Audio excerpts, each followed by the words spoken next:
এই মাসে আল্লাহ রাব্বুল আলামিন পৃথিবীতে এমন এক যে মানবকে সৃষ্টি করেছেন। এই মাসের মধ্যে আল্লাহ রাব্বুল আলামিন এই পৃথিবীতে এমন একজন ব্যক্তিকে সৃষ্টি করেছেন,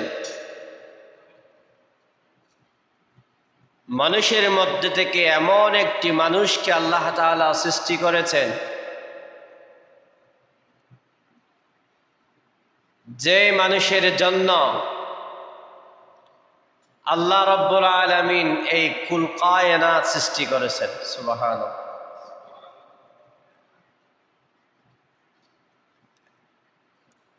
যে মানুষের জন্য আল্লাহ রাব্বুল আলামিন বিশাল এই ৭ আসমান, এই ৭ জমিন সৃষ্টি করেছেন, যে মানুষের জন্য আল্লাহ রাব্বুল আলামিন আসমান, জমিন, আরশ, লৌহ, কুরসি, কলম, জান্নাত, জাহান্নাম, ফুলসিরাত, খবর ইত্যাদি যত ধরনের সৃষ্টি জগৎ আছে, তামাম সৃষ্টি জগৎ যে মহামানবের জন্য আল্লাহ তাআলা সৃষ্টি করেছেন, সেই মহামানবকে আল্লাহ রাব্বুল আলামিন এই মাসের মধ্যে আল্লাহ তাআলা কি করেছেন? সৃষ্টি করেছেন। এই মাসের মধ্যে সেই মহামানবকে আল্লাহ তাআলা দুনিয়ার মধ্যে অবতরণ করেছেন, নাজিল করেছেন। সুবহানাল্লাহ। সেই মহামানবের নাম কি? বন্ধ হয়ে যান, বন্ধ হয়ে যান।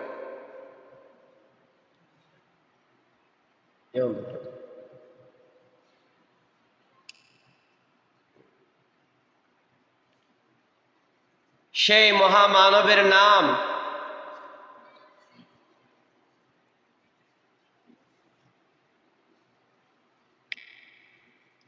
নবী মুহাম্মদুর রাসূলুল্লাহ সাল্লাল্লাহু আলাইহি ওয়াসাল্লাম। যাকে সৃষ্টি না করলে আল্লাহ তাআলা এই আসমান এবং জমিন কি করতেন না? সৃষ্টি করতেন না। যার উসিলায় আমরা দুনিয়া দেখেছি, সেই মহামানবকে আল্লাহ তাআলা এই মাসের মধ্যে সৃষ্টি করেছেন। সেই হিসাবে এই মাসটি অত্যন্ত গুরুত্বপূর্ণ মাস। এই মাসটি যেমন করণীয় মাস, এবং এই মাসটি বর্জনীয় মাস। করণীয় কি, বর্জনীয় কি, মানব কি, মানব না কি, আমল করব কি, পরিত্যাগ করব কি, ছড়াছড়ি দুটি এই মাসের মধ্যে আছে। এই মাসের মধ্যে কেউ একটু অতিরঞ্জিত হয়ে যায়, আবার এই মাসের মধ্যে যারা প্রকৃত আহলে সুন্নাত ওয়াল জামাতের পরিপন্থী, তারা কোরআন এবং সুন্নাহর গণ্ডি ভিতরে থাকার চেষ্টা করে। যদিও বা সময় সংকীর্ণ, সংক্ষেপ, এত লম্বা কথা বলার টাইম নেই, সংক্ষেপে বলে দিতে চাই।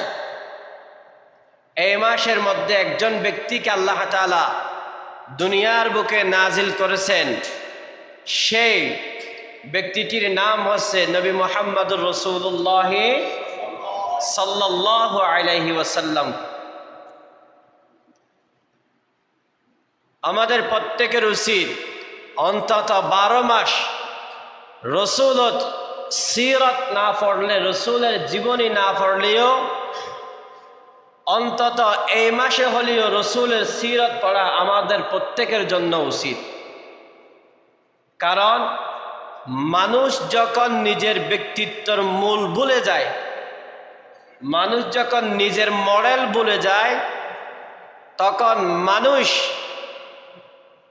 গুমরা হয়ে যায়, পথভ্রষ্ট হয়ে যায়। এখন আমাদের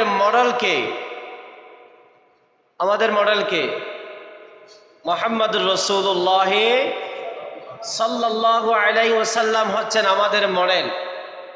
এখন সেই মডেল সম্পর্কে যদি আমার এবং আপনার ধারণা না থাকে, সেই নবী সম্পর্কে যদি আমার এবং আপনার ধারণা না থাকে, সেই নবীর জীবনী কী রকম ছিল, সেই নবীর ব্যক্তিগত জীবনী কী রকম ছিল, পারিবারিক জীবন কী রকম ছিল, সামাজিক জীবন কী রকম ছিল, রাষ্ট্রীয় জীবন কী রকম ছিল, যদি আমরা সেগুলো না পড়ি, না বুঝি, না শিখি, তাহলে আমরা নিজেও আদায় করতে পারবো না, নিজেও সেই রসুলের সিরত অনুযায়ী নিজের জীবন পরিচালনা করতে পারবো না।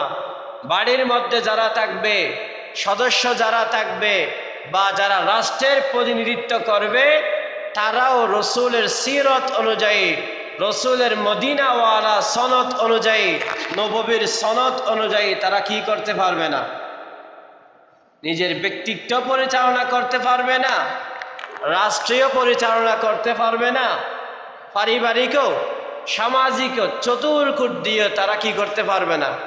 রসুলের সিরত অনুযায়ী তারা নিজের জীবনকে পরিচালনা করতে পারবে না, যতক্ষণ পর্যন্ত আমরা রসুলের সিরত না পড়ব। ওই জন্য 12 মাস না পড়লেও অন্তত এই মাসের মধ্যেও কমপক্ষে রসুলের সিরত সম্পর্কে আমাদের জানা, পড়া, বোঝা, শোনা উচিত। কেন? এই মাস রসুলের আগমনের মাস। যদিও বা রসুলের জন্ম সম্পর্কে ইখতিলাফ আছে, মতানৈক্য আছে, মতপার্থক্য আছে, কিন্তু রসুলের জন্মের মাস নিয়ে কোনো মতপার্থক্য নেই। রসুলের জন্মের মাস নিয়ে যদিও বা একটা পার্থক্য আছে, কেউ কেউ বলেছেন রসুল্লাহ আগমন করেছেন রমজান মাসে, যদিও বা এটা ইতিহাসবিদগণ এবং হাদিস বিশারদগণ কি বলেছেন? জয়ীফ বলেছেন, দুর্বল বলেছেন, যার কোনো সিরিয়াল নেই। সেই হিসাবে এই মাসের মধ্যে রসুল্লাহ জন্মগ্রহণ করেছেন, তার মধ্যে কোনো কি নেই? ইখতিলাফ নেই। তারিখ নিয়ে ইখতিলাফ আছে, কেউ বলেছেন 8 তারিখ, কেউ বলেছেন 2 তারিখ, কেউ বলেছেন 11 তারিখ, কেউ বলেছেন 27 তারিখ, কেউ বলেছেন 17 তারিখ। তারিখ নিয়ে ইখতিলাফ আছে, কিন্তু মাস নিয়ে কি নেই? ইখতিলাফ নেই। তারপরে গিয়ে দিন নিয়েও ইখতিলাফ নেই। রসুল্লাহ যে সোমবারে জন্মগ্রহণ করেছেন, এই দিন নিয়েও কারোর মধ্যে কি নেই? ইখতিলাফ নেই। তাহলে রসুলের কি নিয়ে, তারিখ নিয়ে ইখতিলাফ কেন? এই যে এখন আমাদের সমাজে, আমাদের যুগে, মডেলিং যুগে যে সন্তান হয়ে যায়, সাথে সাথে তার কি করা হয়? জন্ম নিবন্ধন কার্ড তৈরি করা হয়, রেকর্ড করা হয়, ডিজাইন করে অত্যাধুনিকভাবে বাড়ির সামনে বা বেডরুমে কি করা হয়? সুসজ্জিত করে সুন্দর করে রাখা হয়। এই যুগে এরকম কোনো সিস্টেম ছিল না। এই যুগে এরকম কোনো কি ছিল না?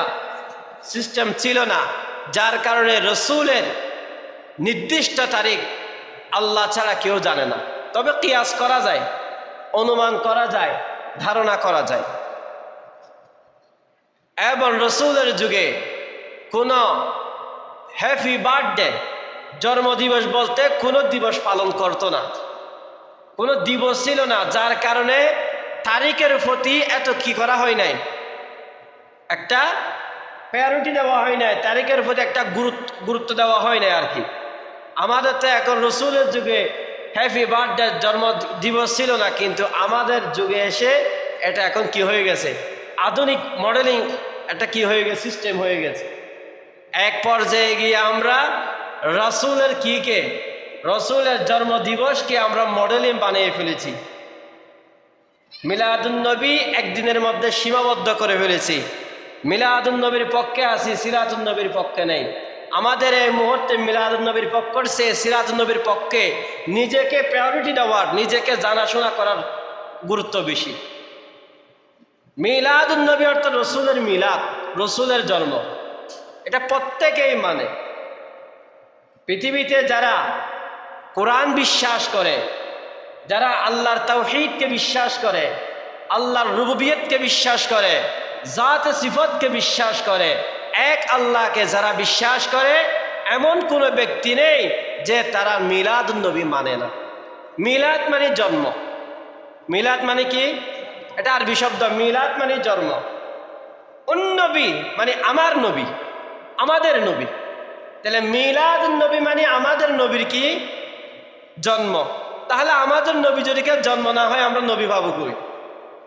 সেই হিসাবে মিলাদুন নবী মানে না এরকম কোনো পৃথিবীর মাঝে মানুষ নেই যারা এক আল্লাহ বিশ্বাসী, যারা তাওহীদ বিশ্বাসী, যারা রিসালাত বিশ্বাসী।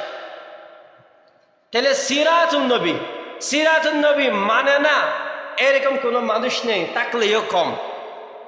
কিন্তু সিরাতুন নবী মুখে স্বীকার করি, কাজে কর্মে বাস্তবায়ন করি না। ওই জন্য আমাদেরকে মিলাদুন নবীর চেয়ে সিরাতুন নবীকে প্রাধান্য দেওয়া বেশি আফজল হয়ে গেছে বর্তমান সমাজে। সিরাতুন নবী মানে রসুলের পুরো 63 বছর জিন্দেগি হচ্ছে সিরাতুন নবী। সুবহানাল্লাহ। পুরো কোরআনে হচ্ছে সিরাতুন নবী। পুরা কোরআন কি? পুরা কোরআনে হচ্ছে সিরাতুন নবী, আর পুরা কোরআনে হচ্ছে পুরো রসুলের 63 বছর জিন্দেগি। যদি কেউ বলে রসুলের 63 বছর জিন্দেগি কোথায় পাওয়া যাবে, রসুলের 63 বছর জিন্দেগি যদি আপনি চান কোরআনেই পড়েন। পুরো কোরআনে সিরাতুন নবী, ওখানে সব কিছু আছে। কোরআনের মধ্যে নেই এরকম কোনো কিছু নেই, সব কিছু আছে। ওই জন্য আমাদেরকে মিলাদুন নবীর চেয়ে সিরাতুন নবীকে কি দেওয়া বেশি গুরুত্ব দিতে হবে বেশি। আবার মিলাদুন নবীর বিপক্ষ করতেছি না, মিলাদুন নবীর পক্ষে কেউ মিলাদুন নবীর বিপক্ষে নয়। তবে মিলাদুন নবীর নাম দিয়ে যারা বর্তমান সমাজের মধ্যে কুসংস্কার একজন বাধা করে এনে সমাজের জবাবও হোক, একজনকে এনে তাকে একটা প্যারোটি দিয়ে প্রাধান্য দিয়ে তাকে একদিনের জন্য উদযাপন করব, এটার নাম মিলাদুন নবী নয়, এটার নাম মিলাদুন নবী নয়। মিলাদুন নবী সাহাবায়ে কেরামগণ পালন করেছেন, তবে কিভাবে পালন করেছেন? কি আমাদের মতো পালন করেছেন নাকি তাদের মতো পালন করেছেন? ইতিহাসের মধ্যে এসেছে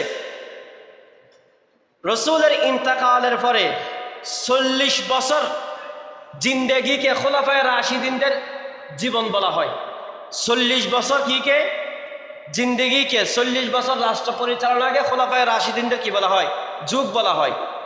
খোলাফায়ে রাশিদিন চলে যাওয়ার পর 120 বছর বা মতান্তরে 125 বছর যুগকে তাবিঈনদের যুগ বলা হয়। কাদের যুগ? তাবিঈনদের যুগ। খোলাফায়ে আল্লাহ রসুল ইন্তেকালের পর 40 বছরের যুগকে কি বলা হয়? খোলাফায়ে রাশিদিনদের যুগ বলা হয়। আল্লাহ রসুলের জীবনীর পর, খোলাফায়ে রাশিদিনদের জীবনীর পর 120 বছর মতান্তরে 125 বছর জিন্দেগিকে তাবিঈনদের যুগ বলা হয়। আল বেদায়াত ওয়ান নেহায়া কিতাবের মধ্যে স্পষ্টভাবে লিখে দিয়েছে। ইমাম ইবনে কাসির আল বেদায়া ওয়ান নেহায়া একটা কিতাব আছে, এই কিতাবের মধ্যে স্পষ্টভাবে লিখে দিয়েছেন 120 বছর মতান্তরে 125 বছর জিন্দেগিকে তাবিঈনদের যুগ বলা হয়। আল্লাহ রসুলের জিন্দেগির পরে 140 বছর খোলাফায়ে রাশিদিনদের যুগীয় রসুলের মিলাদুন নবী উদযাপন করা হয় নাই, এবং তাবিঈনদের যুগ 120 বছর মতান্তরে 125 বছর জিন্দেগির পরেও যুগের পরেও আল্লাহ রসুলের মিলাদুন নবী উদযাপন করা হয় নাই। তাহলে এই মিলাদুন নবী এসেছে কোথায় থেকে? যদি ইতিহাস বলতে যায় তাহলে সময় চলে যাবে।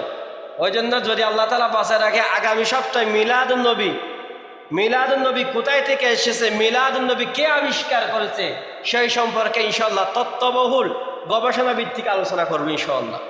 তবে আজকের এই জুমা থেকে একটা মেসেজ দিতে চাই, আমরা কেউ মিলাদুন নবীর বিপক্ষে নয়। আরো জোরে বলতে হবে, আমরা কেউ মিলাদুন নবীর বিপক্ষে নয়, সিরাতুন নবীর বিপক্ষেও, ওফাতুন নবীর বিপক্ষেও নয়।